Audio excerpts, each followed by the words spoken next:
स्वागत है आप सभी का फ्रीडम राइटर में। आज हम देखते हैं के.आर. नारायण जी की जीवनी के बारे में देखेंगे, इनकी शिक्षा, इनका राजनीतिक जीवन, इनका पारिवारिक जीवन के बारे में देखेंगे। ये भारत के 10वें राष्ट्रपति रह चुके हैं और डीएससी करने वाले भारत के दूसरा व्यक्ति हैं। पहला व्यक्ति जो थे डॉक्टर बी.आर. अम्बेडकर डीएससी किए हैं, डॉक्टर ऑफ साइंस, और उपाधि मिला डीएससी करने वाले ये दूसरा व्यक्ति हैं।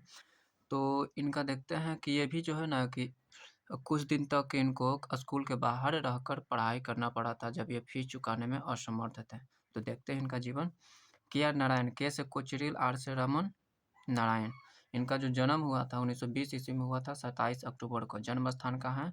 तो पेरुम थानम, उज्झाउर ग्राम में है, केरल में पड़ता है, जो कि केरल के कोट्टायम में पड़ता है।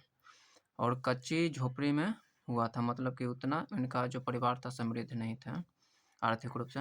ये जो कि त्रावणकोर क्षेत्र में पड़ता है। ओके, त्रावणकोर जहाँ की नंगेली वाला घटना हुआ था, उस क्षेत्र में जो कि पड़ता है इनका।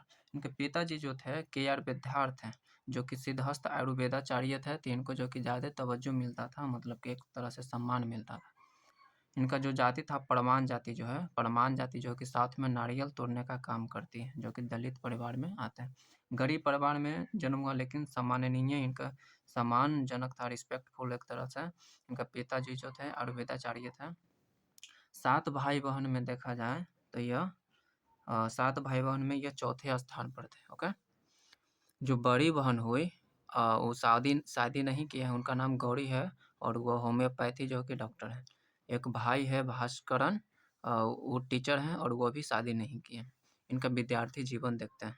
शुरुआत में तो सबका जो कि शुरुआत होता है प्राथमिक विद्यालय से। तो ये भी उझायूर में जो कि 7 साल की अवस्था में इनका नाम लिखा जाता है और उझायूर में प्राथमिक विद्यालय में पढ़ाई करते हैं। उसके बाद जो कि उच्च प्राथमिक विद्यालय में उझापुर में ही 1931 से 35 तक जो कि पढ़ाई करते हैं, और 15 किलोमीटर पैदल जाना पड़ता था, और धान के खेत से होते हुए जाना पड़ता था।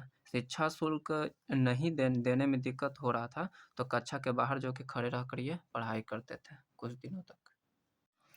आगे देखते हैं के.आर.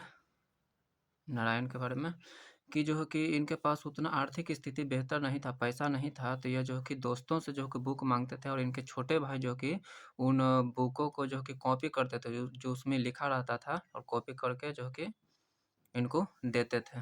मतलब बुक में जो लिखा हुआ था दोस्तों से मांग लिए, और उसी बुक में जो लिखा हुआ है तो उसको अलग उतार लिए, और फिर वो किताब दोस्तों को दे दिए, और जो लिख लिए अलग से उसी से पढ़ते थे।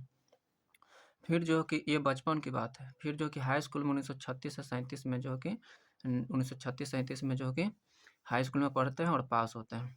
संत मैरी हाई स्कूल में जो कि पढ़ते हैं। ओके, संत मैरी हाई स्कूल में। उसके बाद इंटरमीडिएट करते हैं 1938 से 40 के बीच, और छात्रवृत्ति भी उनको मिलता है। CMS स्कूल कोट्टायम में जो पढ़ता है, वहाँ से जो कि पढ़ता है।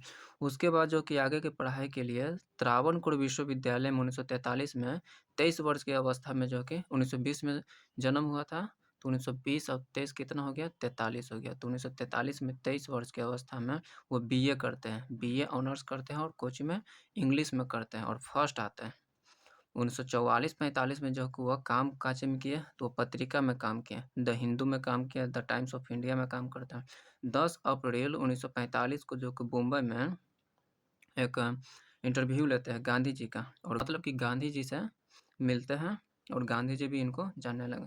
1945 में देखा जाए तो जो है कि 1945 में इंग्लैंड जाते हैं, और इंग्लैंड में लंदन स्कूल ऑफ इकोनॉमिक्स, आप याद रखें लंदन स्कूल ऑफ इकोनॉमिक्स से डॉक्टर अम्बेडकर जो हैं कि पीएचडी किए हैं लॉ में, और इकोनॉमिक्स में पीएचडी किए हैं। ओके, तो राजनीति विज्ञान में जो किए लंदन स्कूल ऑफ इकोनॉमिक्स से बीएससी करते हैं। ओके, बीएससी करते हैं,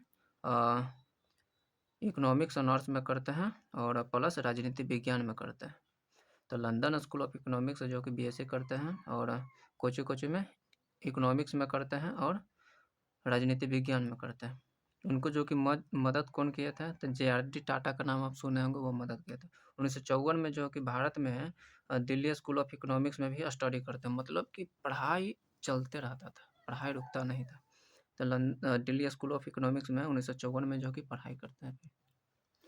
देखिए, इंडिया लीग में जो कि सक्रिय भूमिका निभाते हैं और कृष्ण मोहन जो थे उनके साथ जो कि काम करते हैं। ओके, इंडिया लीग में संवाददाता जो थे, संवाददाता के रूप में जो कि काम किए हैं द सोशल वेलफेयर साप्ताहिक जो निकलता था, लंदन में निकलता था, और के एम मुंशी में देखा जाए तो के एम मुंशी जो कि निकालते थे और उसी में यह काम करते थे संवाददाता के रूप में। कहाँ? लंदन में काम करते थे। लंदन में देखिए किन से मिले थे। लंदन में मिले थे वीरास्वामी रिगांडू से मिले थे, जो कि बाद में चलकर मॉरिशस जो देश है उसका राष्ट्रपति बना। टूडू से जो कि ये मिले थे, वो जो कि बाद में कनाडा का प्रधानमंत्री बना। मतलब बड़े-बड़े जो कि लोगों से जो कि इनका पहचान था। व्यावसायिक जीवन में देखें तो 1945 में भारत लौटते हैं। 1945 में भारत लौटते हैं और नेहरू जी से मुलाकात करते हैं। नेहरू जी भी इनसे काफ़ी प्रभावित, बहुत प्रभावित हुए, क्योंकि ये तो बहुत पढ़े लिखे थे के आर नारायण जी। तो 1949 ईस्वी में भारतीय विदेश सेवा में जो कि इनको कार्य मिल जाता है। के आर नारायण जी जब नेहरू जी से मिले तब नेहरू जी इनको भारतीय विदेश सेवा में जो कि काम देते हैं। अब देखिए के आर नारायण जी जो है कि दूतावास के रूप में कहाँ-कहाँ काम किए हैं? बर्मा में यानी कि म्यांमार में काम कर चुके हैं दूतावास के रूप में, भारतीय दूतावास के रूप में। टोक्यो में काम किए हैं, जापान में, लंदन में काम किए हैं, कैनसास में काम किए हैं, हनोई में काम किए हैं। राजदूत के रूप में कहाँ-कहाँ काम किए हैं? तो थाईलैंड में काम किए 1967 से 1969 के बीच, तुर्की में काम किया 1973 से 75 के बीच, चाइना में काम किया 1976 से 78 के बीच। ओके, आगे देखते हैं के आर नारायण जी के बारे में कि 1972 में जो कि जेएनयू में सभासद के पद पर है। जेएनयू में भी ये सभासद के पद पर है। गृह मामलों के मंत्रालय के सचिव भी रहे। जेएनयू जो कि आज दुनिया भर के स्टूडेंट जो कि जेएनयू में पढ़ने आते हैं। जवाहरलाल नेहरू यूनिवर्सिटी जो दिल्ली में पढ़ता है, इसमें सभासद के पद पर है।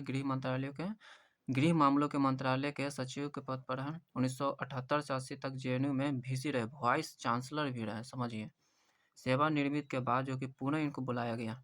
जब ये इनका सेवा समय जो कि समाप्त हो गया था, फिर इनको जो कि बुलाया जाता है। कौन बुलाता है? इनसे प्रभावित है इंदिरा गांधी भी प्रभावित है, तो इनको बुलाते हैं। और 1980 से 84 के बीच यूएसए यानी कि यूनाइटेड स्टेट ऑफ अमेरिका में भारतीय राजदूत के रूप में ये अपना सेवा देते हैं।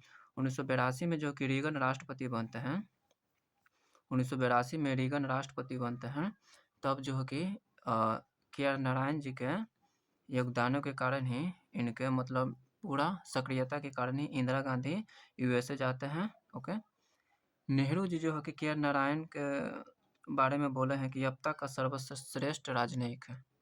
के आर नारायण अब तक के सर्वश्रेष्ठ राजनयिक हैं, नेहरू जी बोले हैं। दाम्पत्य जीवन में देखते हैं कि इनका जो पत्नी थे वह कहाँ के थे? तो वह म्यांमार के थे, और उनका नाम जो था वह माँ टिंट टिंट था, जो कि भारत में आकर उनका नाम उषा देवी पड़ गया। और माँ टिंट टिंट जो कि एक बुक लिखे हैं, थेन पे मिंट लिखे हैं। इनका 2 गो पुत्री देखा जाए तो एक चित्रा है, एक रूप है। तो जो चित्रा है वो स्वीडन में जो कि भारतीय राजदूत के रूप में काम करी है, और रूप है वो तुर्की में भारतीय राजदूत के रूप में काम करी है। आगे देखते हैं के आर नारायण जी के बारे में कि राजनीति में जो प्रवेश करते हैं तो इंदिरा गांधी के आग्रह पर जो है कि इनको फिर से जो बुलाया जाता है। इंदिरा गांधी आग्रह करके फिर से बुलाते हैं, और 1980 से 84 तक यह यूएसए में राजदूत के रूप में काम करते हैं। अब देखिए लोकसभा में जो कि जीतते हैं कब? 1984 में, 1989 में, 1991 में जो कि जीतते हैं। और ओट्टापल्लम केरल से जीतते हैं। केरल में ओट्टापल्लम जो लोकसभा क्षेत्र है वहाँ से जीतते हैं और वामपंथियों को हराते हैं।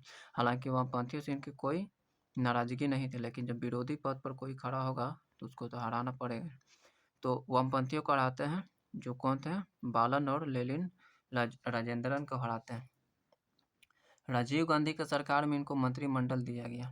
मंत्री के रूप में यह योजना में जो कि काम किया 1985 में, विदेश मामलों 1985 से 86 में, और विज्ञान और तकनीकी में 1986 से 89 में काम किया। ओके, पेटेंट लॉ यानी कि कानून के क्षेत्र में भी यह भारत में नियंत्रित किया। पेटेंट लॉ को जो कि भारत में नियंत्रित किया। 1989 से 91 में कांग्रेस सत्ता से जब बाहर थी तो ये विपक्षी की भूमिका निभा रहे थे।